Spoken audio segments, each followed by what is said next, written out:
Nous ne devrions tolérer que personne ne joue avec notre paix intérieure.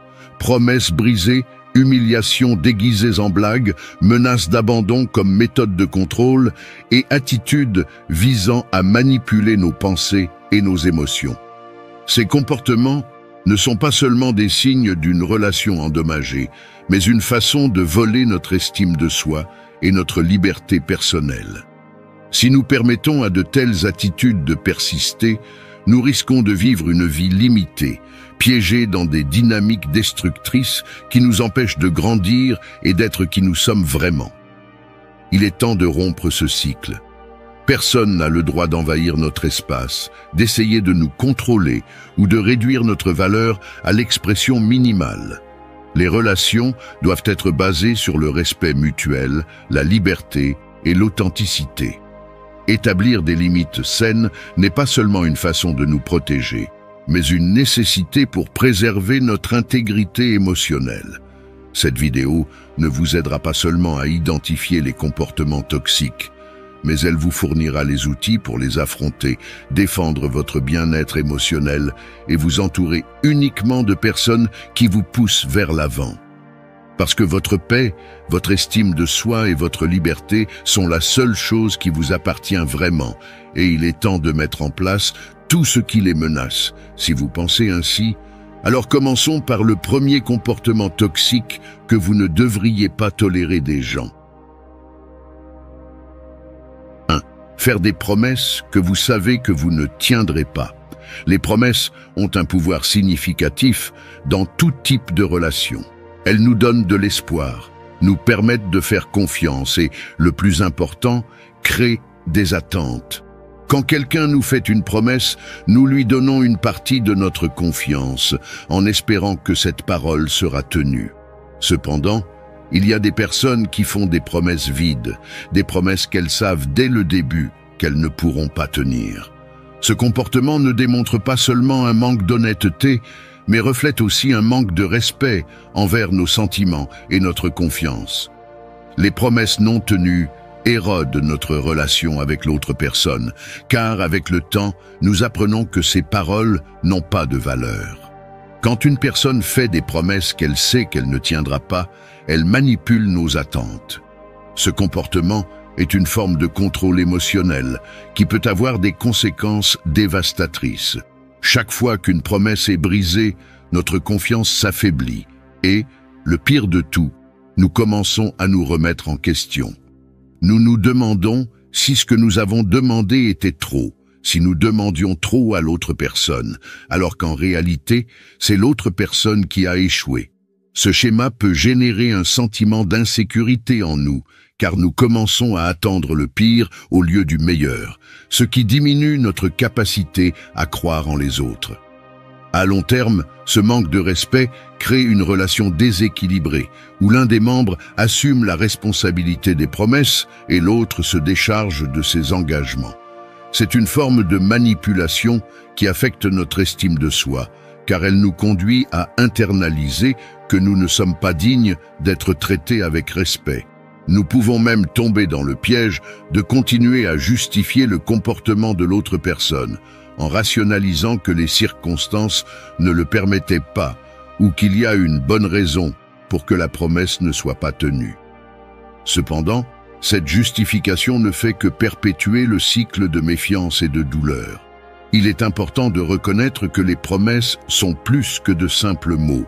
Ce sont des engagements qui doivent être respectés.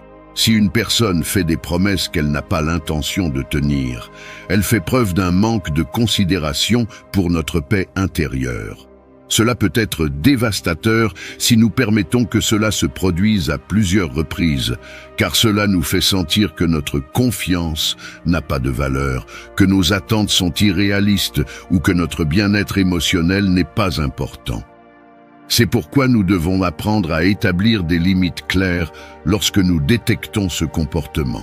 Les promesses non tenues ne sont pas quelque chose que nous devrions tolérer, car ce schéma de manque de respect détruit la confiance et nous rend vulnérables. La seule façon de nous protéger de ce type d'abus émotionnels est d'être ferme, de reconnaître le comportement destructeur et de cesser de justifier l'injustifiable. Les personnes qui valorisent vraiment notre relation seront cohérentes avec leurs promesses et essaieront de les tenir de bonne foi. Nous ne devrions pas nous contenter de moins. En faisant cela, nous ne prenons pas seulement soin de notre paix intérieure, mais nous protégeons aussi notre dignité et notre bien-être émotionnel. En fin de compte, les promesses non tenues nous enseignent que le plus important est d'apprendre à avoir confiance en nous-mêmes et en notre capacité à reconnaître ce que nous méritons vraiment. 2. L'humiliation. L'humiliation dans une relation est l'un des comportements les plus nuisibles et destructeurs que nous pouvons expérimenter. Souvent, elle se présente déguisée en blague ou en commentaires innocents, mais son impact est profond. Lorsque quelqu'un vous humilie, que ce soit en public ou en privé, il mine votre dignité, votre estime de soi et votre confiance. Il ne s'agit pas seulement d'un moment inconfortable, mais d'une attaque directe à votre valeur en tant que personne. L'humiliation laisse des cicatrices émotionnelles qui parfois sont plus difficiles à guérir que les blessures physiques. L'une des caractéristiques les plus insidieuses de l'humiliation est qu'elle se présente de manière subtile. L'agresseur ne le fait pas toujours avec l'intention explicite de nuire, mais il l'enveloppe dans des mots déguisés en humour ou en commentaires constructifs. Mais la réalité est que ces mots ont un but clair: vous diminuer, vous faire sentir inférieur ou honteux de vous-même. C'est une tactique manipulatrice qui cherche à obtenir du pouvoir sur vous en vous faisant douter de votre propre valeur et capacité. L'humiliation peut venir de la personne que nous attendons le moins, et il est essentiel de la reconnaître quand elle apparaît, pour pouvoir y faire face de manière appropriée. Les conséquences de l'humiliation ne sont pas immédiates, mais elles sont durables. Une fois qu'une personne se sent humiliée, elle peut commencer à internaliser ces mots et à croire qu'elle n'est vraiment pas capable, qu'elle n'est pas digne ou qu'elle n'a pas de valeur. Ce type de commentaire peut nous amener à perdre confiance en nos capacités et en nos relations. Il nous fait penser que nous sommes destinés à être traités de cette façon et que nous ne méritons pas mieux. L'humiliation peut devenir un cycle toxique où la victime commence à croire que le traitement qu'elle reçoit est ce qu'elle mérite, justifiant ainsi le mauvais traitement émotionnel. Le pire de tout est que nous permettons souvent à ce comportement de continuer. La peur du rejet, l'insécurité ou la dépendance émotionnelle nous amènent à tolérer l'humiliation. Nous nous convainquons que l'autre personne le fait sans le vouloir, ou que nous exagérons, mais la vérité est que l'humiliation n'est jamais acceptable. Peu importe combien de fois quelqu'un nous le répète, nous ne devrions jamais permettre qu'on nous fasse sentir moins que ce que nous sommes vraiment. Le respect doit être la base de toute relation, et l'humiliation détruit complètement cette base. Il est essentiel d'apprendre à reconnaître les signes de l'humiliation et d'établir des limites fermes. Nous ne devons pas avoir peur de parler, d'exprimer comment nous nous sentons lorsque quelqu'un franchit cette ligne. Le silence ne fait que permettre à l'humiliation de se répéter et de devenir plus nuisible. Nous devons apprendre à valoriser notre dignité et exiger que les autres nous traitent avec le respect que nous méritons. En établissant des limites claires et en ne tolérant pas l'humiliation, nous protégeons non seulement notre santé émotionnelle, mais nous enseignons aussi aux autres comment ils doivent nous traiter. Nous ne devons jamais oublier que nous méritons d'être traités avec amour, respect et considération. L'humiliation n'a pas sa place dans des relations saines. 3. La menace d'abandonner ou de se retirer de la relation comme moyen de contrôle. L'une des tactiques les plus manipulatrices dans toute relation est la menace d'abandonner ou de se retirer comme moyen de contrôle. Cette menace n'est pas seulement dévastatrice sur le plan émotionnel, mais elle est aussi un acte de violence psychologique. En utilisant l'abandon comme un outil pour obtenir ce que l'on veut, la personne qui le fait joue avec nos peurs les plus profondes. La peur de la solitude, du rejet et du désamour. Il ne s'agit pas d'une simple menace en l'air. C'est une tentative délibérée de manipuler nos émotions, de nous faire sentir en insécurité et de nous forcer à accepter des conditions que nous rejetterions autrement. Ce type de comportement est basé sur l'insécurité de celui qui l'utilise. En menaçant d'abandonner ou de se retirer de la relation, ils montrent leur incapacité à gérer les conflits de manière saine. Au lieu de résoudre les problèmes par la communication et le respect mutuel, ils choisissent la voie facile, manipuler émotionnellement l'autre personne pour qu'elle cède.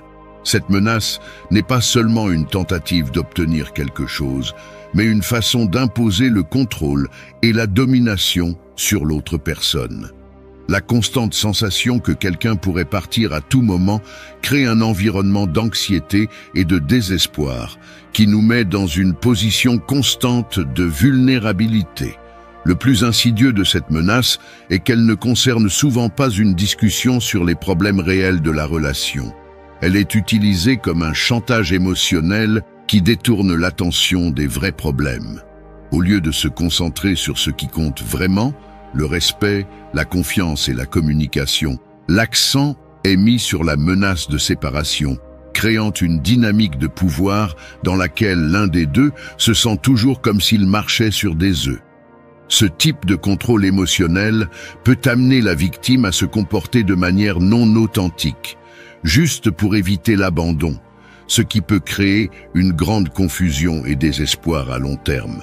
Lorsqu'une personne utilise cette menace, elle demande bien plus qu'un simple changement de comportement en surface.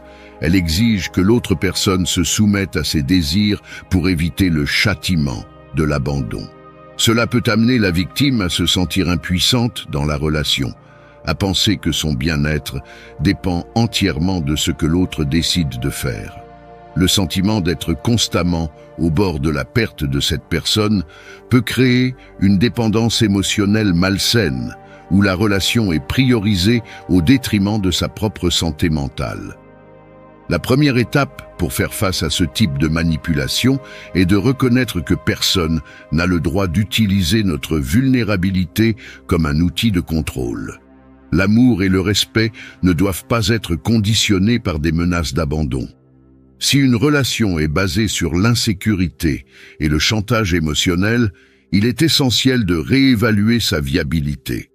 Personne ne devrait se sentir piégé dans une relation où la menace constante de tout perdre est utilisée comme un moyen de manipuler les décisions.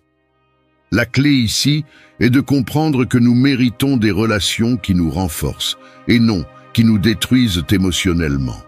Si une menace d'abandon devient une tactique constante, il est temps de remettre en question la dynamique et de fixer des limites claires. Un amour sain est basé sur la confiance, le respect mutuel et la sécurité émotionnelle. Nous ne devons pas accepter le chantage émotionnel, mais chercher des relations qui nous permettent de grandir, d'être nous-mêmes et surtout de nous sentir en sécurité et valorisés. 4. Le manque de respect pour ton temps et ton espace.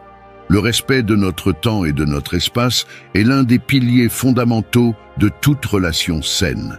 Cependant, il est surprenant de voir combien de personnes peuvent ignorer complètement l'importance de ces deux éléments.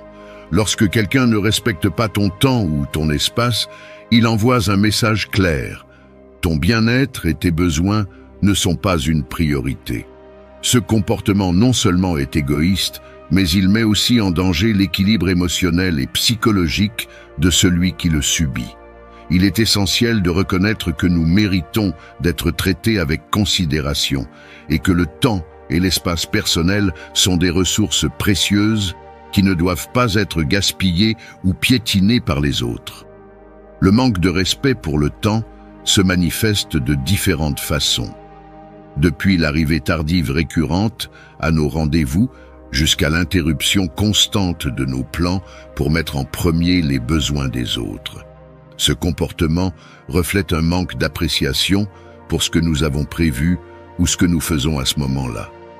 Lorsque quelqu'un arrive en retard de manière habituelle, il ne fait pas seulement preuve d'un manque de respect pour un accord ou un engagement, mais il montre aussi que son temps est plus précieux que le nôtre. Ce manque de considération non seulement crée de la frustration, mais il érode également la confiance dans la relation, car il nous donne l'impression que nos priorités ne sont jamais prises en compte. En ce qui concerne l'espace personnel, il est tout aussi essentiel pour notre bien-être émotionnel. Chaque personne a besoin de son propre espace pour réfléchir, se reposer et être elle-même. Cependant, certaines personnes ne comprennent pas l'importance de cet espace et, en l'envahissant constamment, créent une atmosphère étouffante. Que ce soit en nous interrompant lorsque nous sommes occupés, en envahissant notre intimité ou en exigeant notre attention sans tenir compte de nos propres besoins, le résultat est le même. Un sentiment d'oppression et d'épuisement émotionnel. Le respect de notre espace ne concerne pas seulement le physique, mais aussi l'émotionnel et le mental. Nous avons besoin de temps pour traiter nos émotions, pour nous déconnecter des pressions externes et simplement exister sans être jugés ni contrôlés.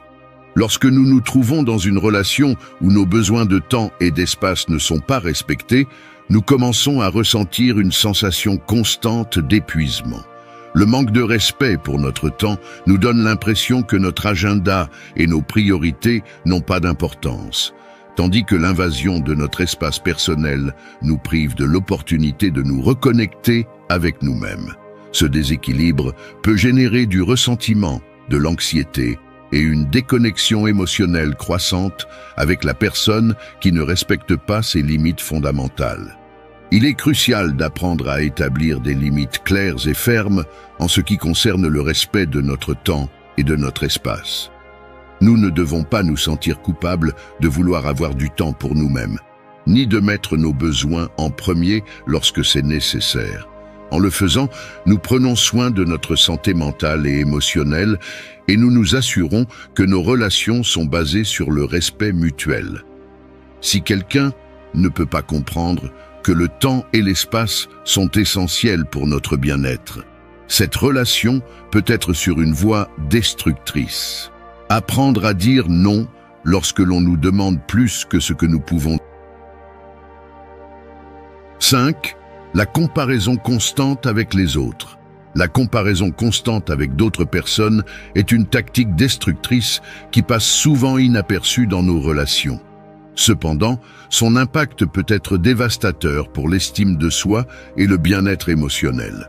Ce comportement n'est pas seulement injuste, mais il crée une dynamique malsaine où nous sommes constamment mesurés en fonction des autres, au lieu d'être appréciés pour notre authenticité et nos réalisations personnelles.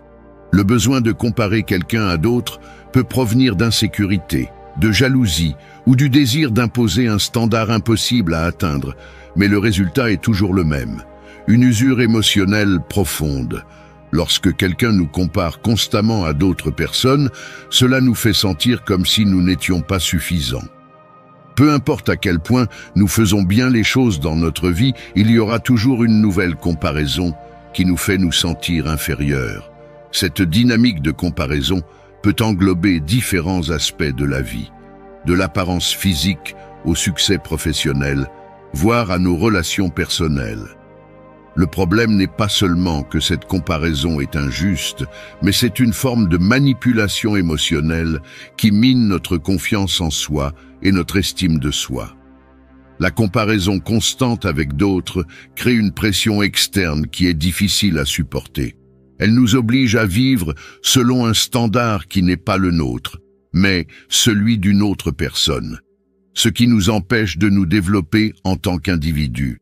Elle nous fait remettre en question nos décisions et nos réalisations, car elles ne semblent jamais suffisantes lorsque nous sommes mesurés par rapport au succès des autres. Cette pression constante peut nous amener à sentir que nous échouons toujours, peu importe à quel point nous faisons bien les choses. Elle nous prive de la satisfaction de profiter de nos propres réalisations et nous met dans une course sans fin où nous n'atteignons jamais l'arrivée.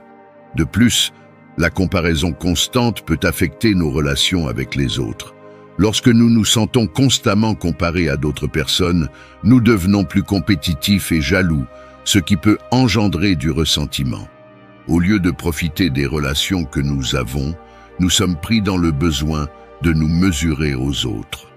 Cela crée une atmosphère de méfiance et de négativité qui mine la qualité de la connexion émotionnelle. Si la comparaison devient habituelle, nous pouvons commencer à sentir que nous ne sommes jamais assez bons pour les personnes qui nous entourent. Il est crucial de reconnaître que chaque personne est unique, avec son propre chemin et ses propres temps. Se comparer aux autres ne fait que nous éloigner de notre véritable essence et nous empêche de vivre de manière authentique. Le succès et le bonheur ne devraient pas être définis par ce que les autres ont accompli, mais par ce que chacun d'entre nous a réalisé à sa manière. La clé pour se libérer de la comparaison constante est d'apprendre à valoriser nos propres expériences et réalisations, sans avoir besoin de les comparer à celles des autres. Apprendre à mettre fin à la comparaison constante commence par la compréhension de soi. Nous devons reconnaître notre valeur et comprendre qu'il n'y a personne d'autre comme nous dans le monde. En concentrant notre énergie sur notre propre croissance et succès, nous cessons d'être prisonniers des attentes externes et nous nous permettons de vivre de manière plus complète et libre. La véritable paix se trouve dans l'acceptation de qui nous sommes, avec nos forces et nos faiblesses, sans avoir besoin d'être comme les autres. Il n'y a rien de plus libérateur que de cesser de vivre pour répondre aux normes des autres et de commencer à vivre pour nous-mêmes. 6. L'utilisation de l'intimidation pour imposer sa volonté. L'intimidation est l'une des tactiques les plus cruelles qu'une personne peut utiliser pour imposer sa volonté à une autre. Ce comportement n'est pas seulement une forme d'abus émotionnel, mais a également des effets dévastateurs sur l'estime de soi et le bien-être de celui qui en souffre. Souvent, l'intimidation est utilisée pour contrôler les autres, pour les forcer à agir d'une manière qui ne bénéficie qu'à celui qui l'exerce, sans tenir compte des besoins, des désirs ou des sentiments de l'autre personne. Elle se déguise en pouvoir, mais en réalité, elle est une manifestation d'insécurité et de manque de respect envers l'autre. L'intimidation peut prendre de nombreuses formes, de l'utilisation de mots agressifs, de menaces et de gestes intimidants, à l'isolement et à l'utilisation de la peur comme outil pour obtenir ce que l'on désire. Lorsqu'une personne recourt à l'intimidation, elle montre un manque flagrant de compétences pour communiquer de manière saine et résoudre les conflits. Au lieu de chercher une compréhension mutuelle, ils préfèrent imposer leur point de vue par la peur, ce qui transforme la relation en un champ de bataille constant. Le but est de créer une atmosphère de soumission où l'autre personne se sent incapable d'exprimer son opinion ou d'agir selon ses propres désirs par peur des conséquences. Le plus dévastateur de l'intimidation est le dommage qu'elle cause à la psyché de la personne qui en souffre. La peur constante des représailles peut générer de l'anxiété, du stress chronique et même de la dépression. La victime de l'intimidation se sent piégée, comme si elle n'avait aucun contrôle sur sa propre vie. Ce sentiment d'impuissance est ce qui alimente le cycle du contrôle, car l'intimidation mine la confiance en soi et l'estime de soi de celui qui l'expérimente. Avec le temps, la personne commence à douter de son propre jugement et à sentir qu'elle n'a pas le pouvoir de changer la dynamique de la relation. Il est important de comprendre que l'utilisation de l'intimidation n'a rien à voir avec le vrai pouvoir. La vraie force réside dans la capacité de communiquer de manière respectueuse, d'écouter l'autre et de résoudre les conflits sans recourir à la peur. L'intimidation, en revanche, reflète une faiblesse profonde, car seuls ceux qui manquent de confiance en soi et de respect pour eux-mêmes recourent à ces méthodes pour obtenir ce qu'ils désirent. Au lieu de construire des ponts, l'intimidation détruit toute possibilité de véritable connexion. Pour se protéger de ce type d'abus émotionnel, il est crucial d'établir des limites fermes et claires. Nous ne devons pas tolérer que quelqu'un nous intimide pour manipuler nos décisions ou nos émotions. Le respect doit être la base de toute relation, Et lorsque quelqu'un utilise la peur comme outil de contrôle, cette relation devient un lieu toxique et nuisible.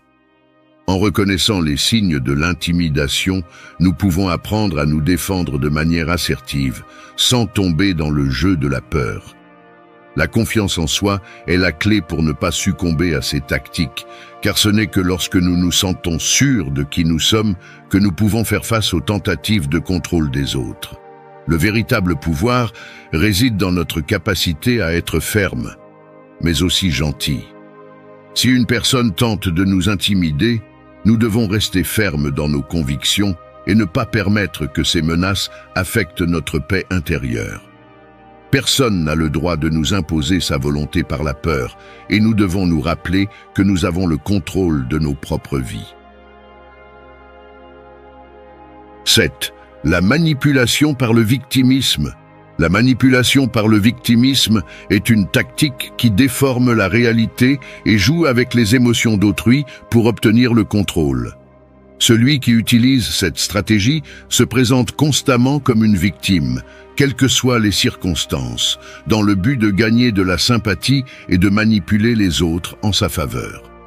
Ce type de manipulation, bien que difficile à détecter, a un impact émotionnel profond sur ceux qui en sont victimes. Le manipulateur ne crée pas seulement un récit faux de souffrance, mais il fait aussi en sorte que les autres se sentent responsables de ses émotions et problèmes, même s'ils n'ont pas de base réelle. Le victimisme manipulateur repose sur la capacité à générer de la culpabilité chez les autres. Des phrases comme « si tu n'avais pas fait ça, cela ne me serait pas arrivé » ou « personne ne me comprend » sont courantes. Le manipulateur détourne l'attention de ses propres responsabilités et la place sur les autres. La victime se sent obligée de résoudre les problèmes du manipulateur, qu'il la concerne réellement ou non. Avec le temps, les personnes manipulées commencent à mettre les besoins de l'autre avant les leurs, même si elles n'ont aucune obligation de le faire. Ce comportement crée un cycle qui peut devenir émotionnellement épuisant. En plus de la culpabilité, le manipulateur utilise souvent la pitié comme outil. Cette forme de manipulation peut devenir encore plus nuisible lorsque le manipulateur utilise sa prétendue souffrance pour gagner de la sympathie et manipuler les actions de ceux qui l'entourent. Lorsque les gens se sentent responsables du bien-être émotionnel du manipulateur, il est facile pour le manipulateur de les contrôler en jouant simplement le rôle de la victime. Ce type de manipulation peut également amener les victimes à remettre constamment en question leurs décisions, leurs sentiments et leurs réactions. La pression constante de devoir réparer la situation ou de faire en sorte que le manipulateur se sente mieux peut générer un sentiment d'épuisement et de manque de liberté émotionnelle. Les victimes de cette manipulation peuvent commencer à sentir que leurs propres sentiments ne comptent pas, car les besoins du manipulateur sont toujours en premier plan. Cela affecte gravement l'estime de soi et le bien-être émotionnel de la personne concernée. Pour se défendre contre cette manipulation, il est important d'établir des limites claires et d'apprendre à reconnaître quand on est manipulé. La première étape est de reconnaître que nous ne sommes pas responsables des émotions ou des problèmes des autres. Nous ne devons pas porter le blâme pour quelque chose que nous n'avons pas causé. Si quelqu'un essaie constamment de nous faire sentir responsables de sa souffrance, nous devons nous rappeler que son bien-être émotionnel n'est pas notre responsabilité. De plus, apprendre à dire non fermement est l'un des outils les plus puissants pour contrer ce type de manipulation. En maintenant des limites claires et respectueuses, nous pouvons nous protéger de tomber dans la dynamique du manipulateur. Le victimisme manipulateur est une stratégie émotionnellement nuisible, mais avec la prise de conscience et le soin de soi approprié, nous pouvons éviter qu'elle n'affecte notre paix intérieure. Le respect mutuel dans toute relation implique que chaque individu soit responsable de son propre bien-être. Si quelqu'un utilise sa souffrance pour vous manipuler, il est essentiel de se rappeler que la meilleure façon de prendre soin de nous-mêmes est de nous éloigner de ce type de dynamique. En le faisant, nous protégeons non seulement notre santé émotionnelle, mais nous favorisons également des relations plus saines et équilibrées. 8. Ne pas te permettre d'avoir de l'espace personnel ou du temps pour toi-même. Le droit d'avoir du temps et de l'espace pour soi est essentiel pour notre santé mentale et émotionnelle, mais dans de nombreuses relations, ce droit est complètement ignoré. Que ce soit à cause des attentes externes ou du désir de plaire aux autres, nous nous retrouvons souvent à sacrifier nos besoins personnels au profit des autres. Ce comportement n'est pas seulement nuisible, mais peut aussi avoir des conséquences négatives à long terme. Ne pas te permettre d'avoir de l'espace pour toi-même est une forme d'auto-négation qui peut conduire à un sentiment d'épuisement, de ressentiment et de perte d'identité. Dans une relation saine, il est essentiel que les deux personnes respectent l'individualité de l'autre, permettant à chacun d'avoir son propre espace et son temps pour recharger ses batteries. Quand nous refusons de prendre du temps pour nous-mêmes, nous tombons dans un piège où nous mettons constamment les besoins des autres avant les nôtres. Cela peut arriver dans des relations de couple, avec des amis ou même avec des membres de la famille. Cependant, ce que nous ne réalisons souvent pas, c'est qu'en faisant cela, nous diminuons notre capacité à être présents pour les autres. L'épuisement émotionnel et physique qui résulte de ne pas avoir de temps pour se reposer et réfléchir peut affecter notre capacité à donner le meilleur de nous-mêmes dans nos relations. Nous nous sentons vides, déconnectés et pire encore, ressentons du ressentiment pour ne pas avoir été capables de mettre en place des limites saines. L'espace personnel est vital pour notre estime de soi et notre bien-être. C'est le temps dont nous avons besoin pour nous reconnecter à nous-mêmes, pour penser, réfléchir et faire les choses qui nous font vraiment nous sentir complets. En ne nous donnant pas la permission d'avoir cet espace, nous nous limitons à vivre selon les attentes et les demandes des autres, perdant notre essence et nos propres désirs. Cela peut se traduire par une perte d'identité, car nos priorités sont diluées par les demandes externes. Nous devenons une extension des désirs et des attentes des autres, au lieu d'être des personnes complètes et autonomes. Il est crucial de comprendre que prendre du temps pour soi ne signifie pas être égoïste, mais être responsable de notre bien-être. Dans une relation saine, l'amour de soi et le respect mutuel doivent coexister.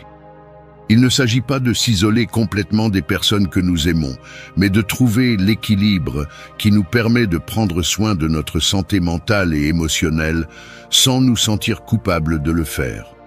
Si nous sommes forcés de sacrifier nos besoins pour le bien des autres, tôt ou tard, cela peut se traduire par un ressentiment accumulé qui affectera négativement la relation. Pour protéger notre espace personnel, il est important d'apprendre à dire « non » de manière assertive. C'est non seulement un acte d'auto-soin, mais aussi une façon de respecter les autres, en évitant de tomber dans une dynamique insoutenable de sacrifice constant. Reconnaître que nos besoins sont tout aussi importants nous permet d'établir des limites claires qui profitent à la fois à notre paix intérieure et à nos relations. En prenant du temps pour nous-mêmes, nous améliorons non seulement notre santé mentale, mais nous devenons aussi plus disponibles et présents pour ceux qui nous entourent, car nous pouvons offrir le meilleur de nous-mêmes lorsque nous allons bien. Le temps pour soi est un élément vital pour maintenir une relation saine avec les autres, mais aussi avec soi-même. Le manque de ce temps non seulement te prive d'une connexion plus profonde avec toi-même, mais peut aussi éroder les relations avec ceux que tu aimes le plus. Si tu veux être la meilleure version de toi-même, il est nécessaire que tu prennes du temps pour recharger tes batteries, réfléchir à tes pensées et émotions et prendre soin de ton bien-être général. L'espace personnel n'est pas un luxe, c'est une nécessité que nous devons prioriser pour vivre de manière pleine et saine. Merci d'être resté jusqu'à la fin de la vidéo. Si vous avez tout vu, commentez « Je suis stoïcien » comme notre signe secret, indiquant que vous êtes un véritable apprenant du stoïcisme. N'oubliez pas de vous abonner et de liker la vidéo si elle vous a plu. Rendez-vous dans la prochaine vidéo et rappelez-vous, continuez à cultiver votre esprit stoïque.